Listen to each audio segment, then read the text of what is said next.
Okay, I got you. There's a ton to consider when choosing the right decking for your outdoor oasis, and where you live affects that choice dramatically. Weather, installation, and the maintenance need to be considered. Let's see how pressure-treated cedar, composite, and PVC behave in the real world. So let's introduce the 4 types of material that we're going to be talking about today. First up is pressure treated. It's softwood lumber, and it is treated because this is naturally easy to rot and loves bugs, and bugs love it. So by treating it, we avoid all those problems. It is the lowest cost option. Next up is Western red cedar. It drives up the cost, but in my opinion, is more desirable than pressure treated. A, it's naturally resistant to rot and the bugs, and it smells great. You can treat this the same way as pressure treated. You can paint it, you can stain it, or you can just let it go gray. Both of these have a shelf span that's about the same. It's 15 to 20 years before they start to get really ugly. Now we move on to the composite world. Composite nowadays is a pretty much 100% recycled product. So recycled plastics, recycled wood. They put all that in here and they cap it to give it UV protection so that we don't have all the warping and bending and soft spots and degradation. And it is incredibly resistant to moisture. This particular product comes with a 50-year warranty. Hello, that is amazing, which means it lasts twice as long. As a result, you can be expecting to pay twice as much. Now, the PVC. This is a solid plastic. So if you're interested in recycling, you might want to go back down to here. And if you don't give a rip and you just want to have a certain look and a certain finish, this is probably the way to go. This is the most expensive option on the market. So for the purpose of our example today, we're putting 4 boards down of each different material. And generally speaking, they should come somewhat straight.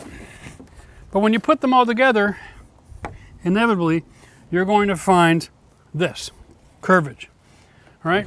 We don't want to start with a curved board. They're not bad, they just need more attention during the install, but when you start, you want to start with the straightest board possible.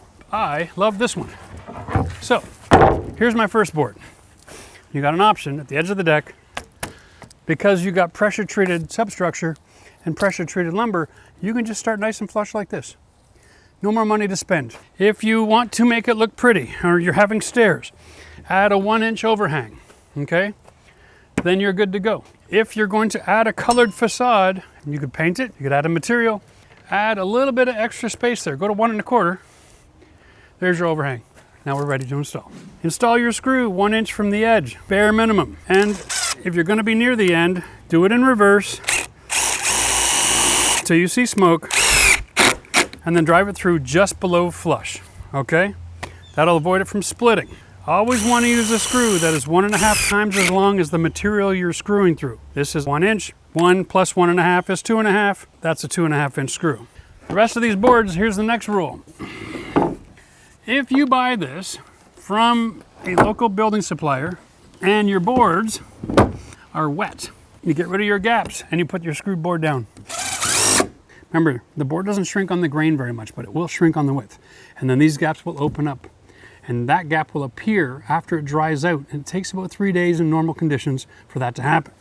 Now, if you want to avoid that and have an intentional spacing, take your lumber, bring it to the site, stack it up a few boards at a time, let it sit for a few days, let the lumber all dry out. These are coated screws. The screw you use must say ACQ on the box. It means it's coated so that it doesn't rust. And it won't react to the cedar. Regular screws will. And if you are in an area where you're near salt water, make sure you buy stainless steel screws. These coatings aren't going to cut the cake on a long-term install. Now, there are different grades of cedar, okay? And different suppliers and different mills. This was bought at a local building store just around the corner for convenience. This is really warped up. Okay, it's going to take a lot of strength to put this in place and make it look pretty. We have a rig here, and this rig, you pull the handle and it widens out. You set it on the board, and it clamps on, and this becomes the spacer. The trick is, because it's also a softwood, just like pressure treated, you want to get it installed on top of your deck substructure, let it dry out for a few days in ideal weather conditions before you screw this down, all right? Camo is a different fastening system. It's threaded with a clipped end to avoid splitting, and then it has a reverse thread at the top to help pull the board tight. It also has a very small head compared to a regular deck screw. Now, the strength to pull this board tight doesn't come from going through the surface. Instead, this fastener goes in through the side. Release, pull it out. Now you can see my hole is off the side. I'm using a 2 3/8 inch screw That's installed like that into the wood. So now any cupping forces that are going up are fighting against all of that screw, not just the screw head. That much screw on an angle has more force than the head of that screw. Look how much wood the head of that screw is holding on to compared to all of that wood. That's the idea. Like I said, you have to use this every single board all the way down. And you've also got to be able to close the gap to be consistent.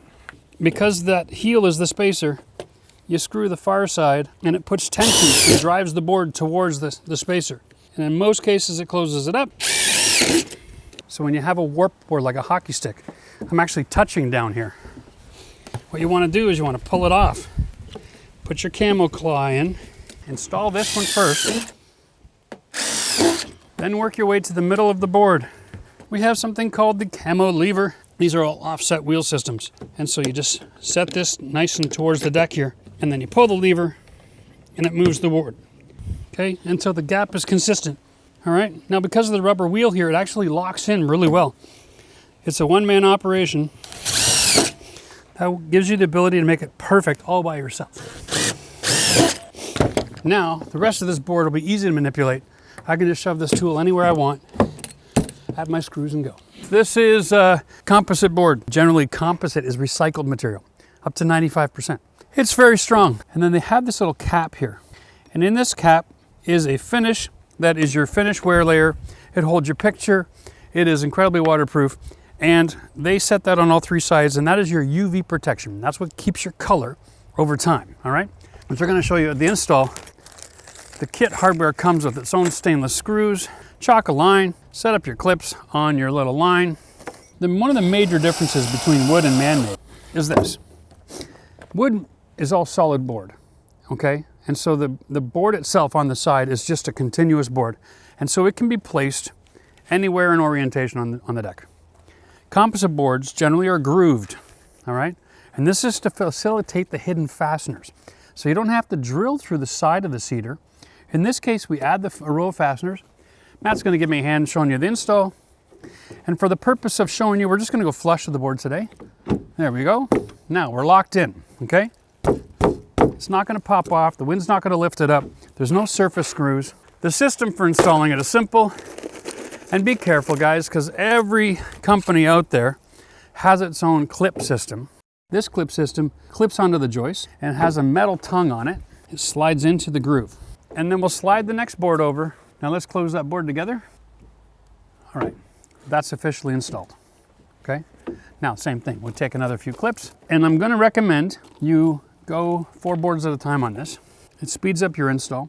So this is a hidden fastener system that's faster than camo. It's faster than the wood. Now, just because it's composite doesn't mean it's guaranteed to be straight. So you do want to start with a chalk line, and you want to set all of your starter clips on that chalk line. So put your screw into it, make sure you nail that perfect. Then you can take your board straightener, make sure all those gaps are perfect. And then we can take our drill with our T15 bit that comes with the fasteners. And when you get that resistance, you're done. Remember, it's a piece of metal in a plastic clip, so you don't want to overpower it. I'm going to recommend a chuck drill over an impact driver any day of the week for this. And so if you drive that screw too deep, then the head will split through that metal and crack the plastic, and it won't last the 4 seasons, okay? What this does is it gives you a couple of things. It gives you perfect compression, but it gives you perfect gapping. Now, composite board, because it's a mix of plastic and wood, this product does not have the expansion and contraction problems that the PVC does.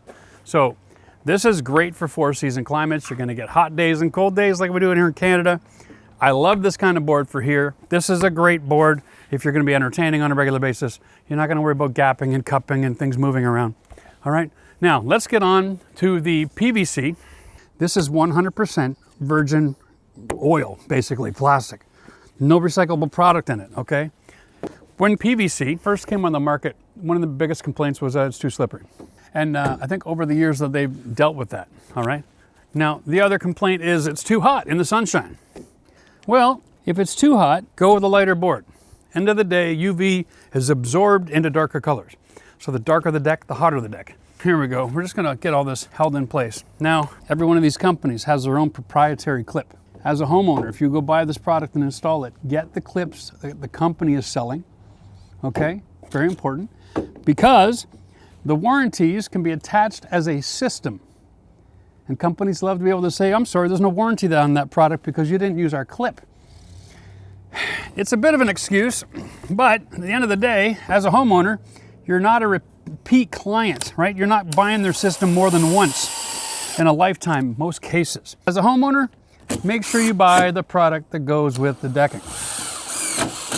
All right, the install's done. The same frame, 4 different surfaces, but what you build is only half the story. Where you build it, that's the other half the story. So let's see what the effective weather does on your deck. In rainy and icy conditions, moisture can make your deck really, really dangerous. So let's do some myth busting and see which surface is the safest to walk on.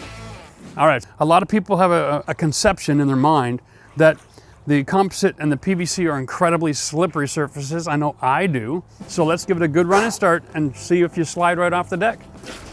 Okay. Wow. It's just not slippery. It's not slippery. Nope. Now let's do the PVC. See if there's any difference in your mind. It's actually grippier than composite. Really? Yep. And then cedar. Yeah, the wood seems to be slicker, doesn't it? Oh yeah. I got you. Oh my God. Okay, so there we go. That's really definitive in our perspective. The man-made products, okay, the PVC and the composite, both have a surface that appears to be non-slip. And this is soaking wet. But over here, both of these pieces of lumber, and I think it's because they're raw wood that had to be planed, that's such a smooth surface coming off the planer, you don't even get wood texture, which is an issue. So if you're not going to treat this and put something in here to give it some texture, and you're going to let it gray, you might be out for a real surprise in the rain. Going to land on your butt. Now I know a lot of you have got concerns about the strength of the boards. We're just going to show you the differences in deflection when we add weight. We're using a wide span to emphasize the differences in the relationship between these materials. So this is a 6 feet span, and this one dropped only 1/2 of an inch. Here's the pressure treated. That board only dropped 1/4 inch. We have a composite product, and this is a solid surface, not scalloped, and that one deflected 1 inch. Now, obviously that's more than the wood, but still the recommendation from a lot of these composite companies is like 16 inch on center. For my deck, knowing that this was just a little softer, I've gone with a 12 inch on center. You can do you. I'd rather spend the extra money knowing that it's a little softer than the wood. Now we're gonna do the PVC. That is a 2.5 inch deflection. That's 2.5 times more deflection than the composite and 5 times more deflection than the cedar and 10 times more deflection than the pressure treated. So now we're gonna test to see how all these products work under heat. And yeah, I know it's gonna catch fire, but I wanna know, does warm wood get softer and more malleable? Here we go. Wow, that's almost no change at all. That's a really good benchmark to have. Obviously, if you have a really hot environment and you're thinking about putting in a wood deck, it's gonna stand up just fine with that 16 inch on center. Let's see how the composite compares. It catch on fire. A little bit of a flame, but it's not spreading. Let's see, whoa. That's at 2 inches now, so there's not much of a change. So what I'm gonna tell you here is, even over 6 feet with extreme heat, to the point where it's burning, there's not much of an increase in the deflection. All right, I'm kind of disappointed. I kind of was hoping it would melt, but this is apparently really strong stuff. Time for the PVC. Interesting thing to note, it's the PVC that had the class 1 fire rating. Wow, that really reacted. Put the kettlebell on and get a measurement. Whoa, that almost didn't make it. I think this is somewhat obvious what the winner is here. 7.5 inches, and continues to go. And continues to go. Oh, we're down to 9 inches now. Wow. Oh, the tape measure is holding it up now. There we go, okay. Yeah. Now, I know that was no scientific experiment, but obviously in this situation, the composite held up the best to that direct torch than the other 2 products did. The wood and the PVC are both scorched earth, okay? But the point of the test exaggerates the point. 16 inch on center, 16 inch on center, you have to go to 12. If you get an all day sun in the desert kind of climate like Arizona, This is definitely a product that you want to stay away from unless you're going 12, maybe even 10-inch on your joist center package. Okay, don't forget, the darker the color, the more heat it retains, the hotter it's going to be underfoot. So enough messing around. Let's see what each surface actually costs. I'm sorry for everybody in the United States, but this is Canadian dollars. But you'll get the idea. It'll be the same kind of price relationship. Hopefully, where you live, the pressure treated, $400 for the actual wood itself. For the coated screws, the uncut preservative, and the joist tape, $185. For the first year's cleaning and stain, $200. Grand total here, $785. Now remember, that does not include the cost of actually building the frame, okay? Over here, we're gonna go to the Cedar. That is $860. So the cost of all the fasteners, the joist tape, you don't need end grain sealant. So like, we can call it $185 if you want a surface screw, but if you want to go up to the camo, I'm going to go up here at about $350, and that extends the life of the deck. First year care and maintenance, again, I'm going to suggest if you have Cedar and you're spending the extra money, spend the extra money on the protection. We're going to go from $200 for a cheap cover to the penetrating oil, and we're back up to another $350. Grand total here, $1,560. First year upfront cost is pretty much double pressure treated. So this is where this gets interesting, because Composite has the solid board, it also has the scallop board, and it has in a lot of cases a third option, which is an economical option, which doesn't come with the 50-year warranty, okay? So the length of product really determines your cost here. That is $1,300 for the economy, and the luxury is $3,600. So now we've got the cost of joist tape, the clip and the hardware and kits, plus all of the fascia screw kits that you're going to need with the hidden fasteners. And all of these things kind of add up. We're looking at an extra $1,000, okay? So it doesn't matter how much money you spend on your board, the installation costs for all those hidden secret costs are right there. And now for maintenance, this is where it gets ridiculous, $20. And we're gonna call that soap and water. You gotta give it a wash once a year. That means if you can get the economy product here, we're gonna call it $2,400. And the luxury brand, you're looking at $4,600. This is for 200 square feet. If you're doing this deck that you see behind me, this is a 400 square foot deck. This adds up quick. And this does not include the cost for any of these products of all the fascia, the skirting, the stairs, the railings. This is just the decking, all right? Keep that in mind. Now, when it comes down to the PVC, these guys also have an economy and a luxury price point. Now, the hidden costs are very much the same as the other composite. We're gonna have to add $1,000 for each of these. And the cleaning and maintenance is exactly the same at $20.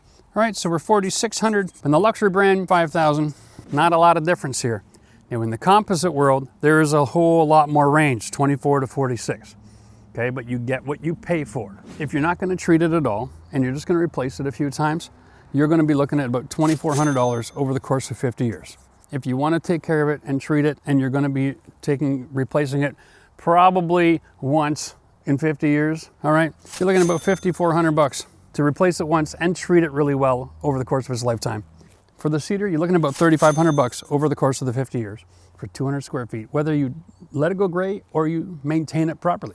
Over here on the composite department, we're going to call it $5,000 on the high side, $2,500 on the low side. But if you get the $2,500, guess what? It only lasts 25 years, so you got to do this twice. Are you noticing a reoccurring theme here?